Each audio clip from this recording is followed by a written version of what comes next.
नमस्कार प्रेक्षकांनो.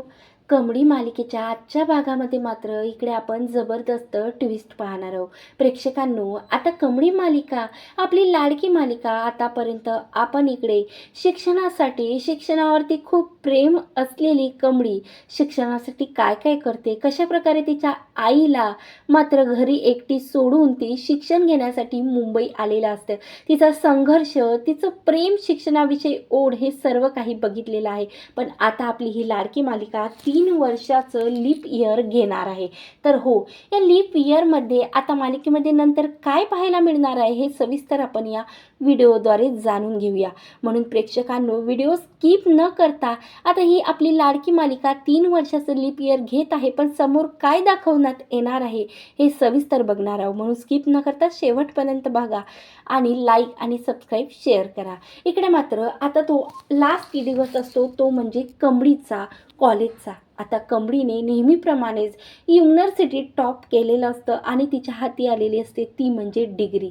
आता तेव्हा अनिकाला इकडे पाससुद्धा झालेली नसते, म्हणून प्रचंड आता तिची बहीण आहे, म्हणजे आता इकडे मालिकेमध्ये असं दाखवण्यात आलेलं आहे की जे काही मालिकेमध्ये रहस्य आतापर्यंत लपून ठेवलेलं होतं ते म्हणजे की राजन आता कमळीचे वडील आहे, तर ते मात्र आता खुललेलं दाखवण्यात येणार आहे. आता गौरी हा राजन सोबत राहते आणि कमळीसुद्धा राजनसोबतच राहते आणि अशा प्रकारे आता कमळीच्या आयुष्यात आईवडिलाचं दोघांचंही प्रेम आहे आणि मात्र अन्नपूर्णाची ही सर्वात लाडकी बनलेली आहे. तर अशा प्रकारे आता युनिव्हर्सिटीने खूप मोठा अवॉर्ड इकडे कमळीला दिलेला असतो आणि म्हणून तोच अवॉर्ड बघण्यासाठी आता अन्नपूर्णा आणि राजन गौरी आलेले असतात आणि तेवढ्यातच आता तिथं ऋषी येतो आणि ऋषी सर्वांसमोर ओढून सांगतो की कमळी, आज जरी तुझं स्वप्न पूर्ण झालं, पण आज मी सर्व जगासमोर तुला ओढून सांगतो की काहीही झालं तरी मात्र मला तुझ्याशी लग्न करायचं आहे. तू करशील का माझ्याशी लग्न? तेव्हा आता इकडे शिक्षण तर पूर्ण झालेलं असतं, म्हणून आता शिक्षण पूर्ण झाल्यावर लगेच सर्व कॉलेजसमोर, आईवडिलांसमोर आता इकडे कमळी ऋषीला होकार देते आणि हो, मला तुमच्याशी लग्न करायचं असं ती सांगते. तेवढ्यातच तिथं नयनतारा येते. नयनतारा ऋषी, जरी नयनताराला माहिती पडलेलं आहे की ते अन्नपूर्णा आजीची नात आहे, तरी मात्र आता कमळीत भूतकाळात अशा काही गोष्टी घडलेल्या असतात, त्यामुळे आता कमळीशी ती बोलत सुद्धा नाही आणि कमळीला सून म्हणून स्वीकार सुद्धा करत नाही. तेव्हा आता ऋषी बोलतो की हे बघाई, ज्या दिवशी रोहित दादा आणि माझ्यात वाद झाला त्या दिवशीच मी ते घर सोडलं.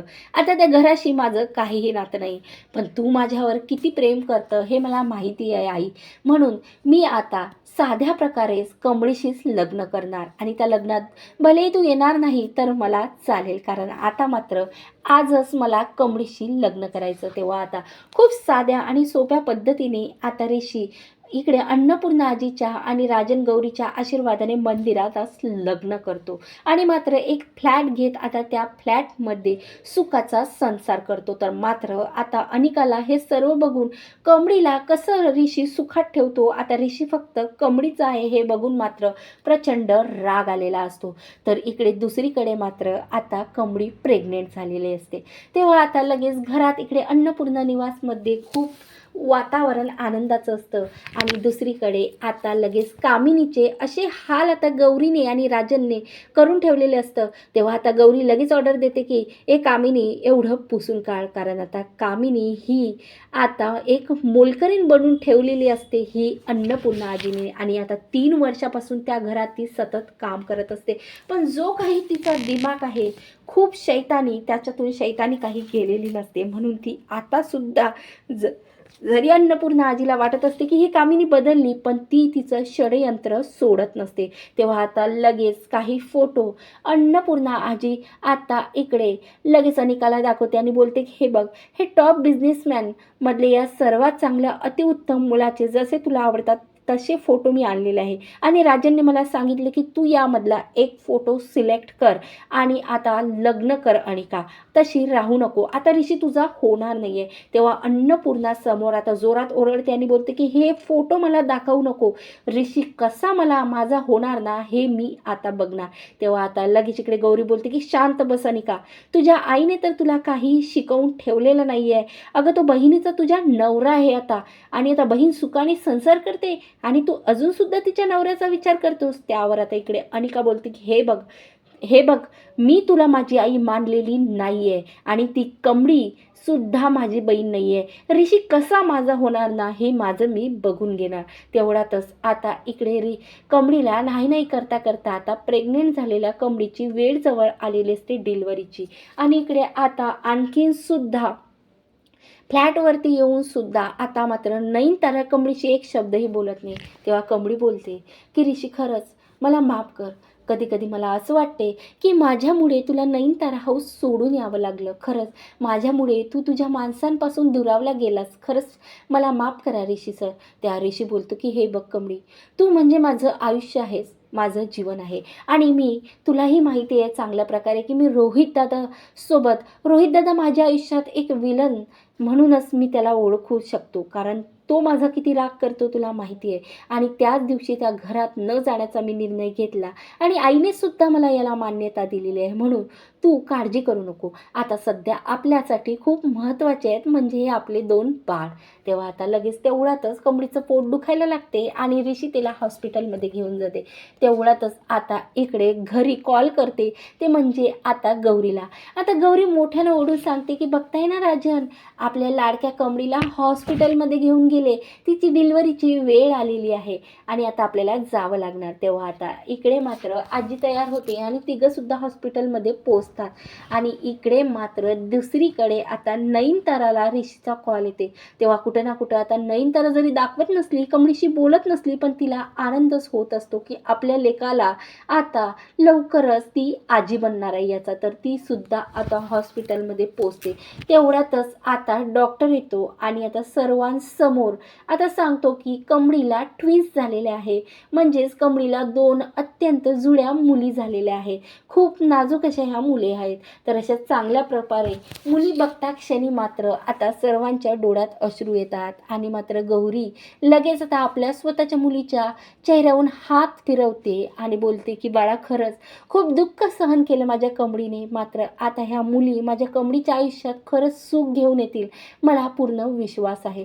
तेव्हा आता नातीला इकडे आता नयनतारा सुद्धा घेते आणि त्यावेळेस नयनतारा जेव्हा त्या न्यूबॉर्न बेबीला स्पर्श करते, एका जुळ्या मुलीला हातात घेते, तेव्हा मात्र खरंच तिला कमळीनेच हे सुख आपल्याला दिला, तिला अशी जाणीव होते. आणि पुऱ्या 3 वर्षानंतर आता ती कमळीला बोलते की कमळी, खरं ठीक आहेस ना तू? तेव्हा मात्र आता कमळी ठीक आहेस ना असं म्हटल्यावरती कमळीला प्रचंड आनंद होतो. आणि आता कमळी बोलते की ऋषी, बघताय ना तू ऋषी, माझ्यासोबत आई बोलल्या आणि आपल्या मुली आल्या म्हणूनच हा चमत्कार घडलाय. किती भाग्यवान आहे ना. मला 2 मुली तर झाल्या, पण माझ्या मुलीच्या जन्माच्या वेळेस मी ज्या दिवशी ची एवढ्या आतुरतेने वाट बघत होती की आई कधी माझ्याशी बोलतात, तर आई बोलल्या ऋषी.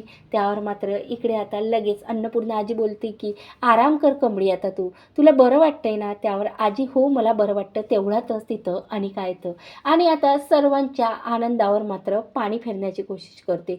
त्यावर आता इकडे लगेच ती कमळीकडे येतं आणि कमळी, आता मात्र तू एवढी खुश आहेस ना? माझं आयुष्य उद्ध्वस्त करून तुला काय मिळालं? त्यावर आता लगेच ऋषी आड येतो आणि हे बघ, तू तुझ्या बहिणीशी नाही बोलत आहे, तर तू मात्र इकडे कमळी ऋषी इनामदाराशी बोलते. म्हणून माइंड युअर लँग्वेज अनिका.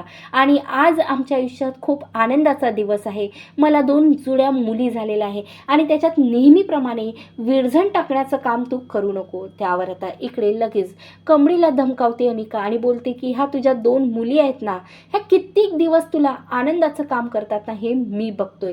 आणि मात्र आता मी तुला सोडणार नाही खरं, कारण मला खूप त्रास होत आहे की ऋषीच्या आणि तुझ्या ह्या 2 मुली बघून कायमच ह्या माझ्यासाठी दुश्मनच असणार आहेत. जरी ह्या न्यूबॉर्न आहेत ना, तरीसुद्धा मी यांच्यासाठी एक विलनच असणार आहे, असं आता धमकावत तिथून ते निघून गेलेले आहे. अशा प्रकारे प्रेक्षकांना आता मालिकेमध्ये 2 जुळ्या मुलीचं आगमन आता आपल्याला पाहायला मिळणार आहे. पण आता इकडे रोहित आणि अनिका मिळून आता या 2 मुलीवर काय विरजण घालणार आहेत, किती मोठं आता संकट आणणार आहे आणि या संकटातून आता हे कमळी आणि ऋषी आपल्या मुलींचं कसं रक्षण करतील हे सुद्धा पाहणं तेवढंच रंजक आहे. म्हणून पाहत राहा कमळी मालिका.